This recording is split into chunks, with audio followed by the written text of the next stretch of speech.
Hey, church, morning, Prophet Chad. There's been a lot of talk and teaching lately about people growing. God's been calling people to finally grow up. And in doing that, growing up, life has a tendency to feel a little chaotic and out of control. People can feel like their lives are a mess.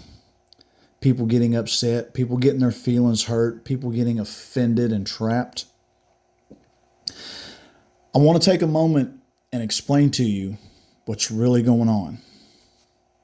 Now remember, we're talking about growing up spiritually. I know you're a grown up, you're an adult, but listen, we're talking about spiritually. Here's a reality you may not understand, so let me verbalize it for you. You can be 30, 35, 45, 55, 65, 75 years old, mature physically, but spiritually, you can still be an infant, a child, a teenager. Everybody loves those know-it-all teenagers, right? So that's just something you've got to come to terms with. That just because physically you're a mature adult doesn't translate into the same level spiritually. But in the New Testament, sometimes Jesus walks into the temple in Jerusalem and teaches. But then there's that one time he entered and he found something wrong. A place meant for prayer had been filled with noise, business, and distraction. Things were caged up that weren't meant to be caged. A lot of people picture what happened next like Jesus just snapped and lost control. But nothing could be further from the truth. The Gospel of John says something important. He made a whip. Not he grabbed a whip. He made a whip. This means that this was not a knee-jerk reaction. This wasn't him losing control. This was intentional, deliberate, purposeful. He saw what didn't belong and dealt with it accordingly, on purpose, with intention.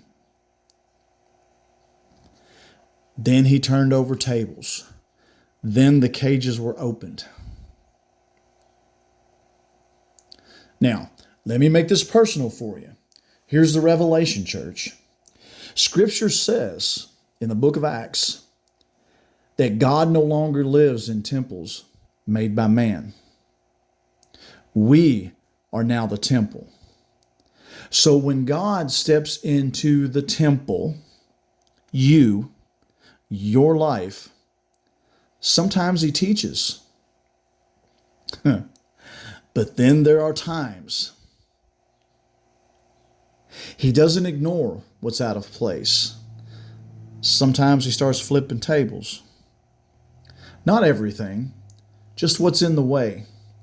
The bitterness you've been holding on to, the distractions that replaced prayer, the habits that you've learned to justify, the offense you allowed yourself to be trapped in. The things that quietly took over sacred space. And when it happens, it can feel very disruptive. But rest assured, it's not random. Jesus doesn't clean house because he's out of control. He cleans house because he cares too much to leave things the way they are. Every table he flips has a reason. Every disruption has a purpose. Having the doves released was symbolic. He's not tearing you down, church. He's restoring what was meant to be holy. So don't mistake this movement for chaos. When Jesus starts turning over things in your life, it's not because he's reacting. It's because he's reclaiming. He didn't lose control in the temple. He took control. And If he's doing the same in you, it's because he is not willing to share space with anything that doesn't belong. Yeah? Yeah. Love you all.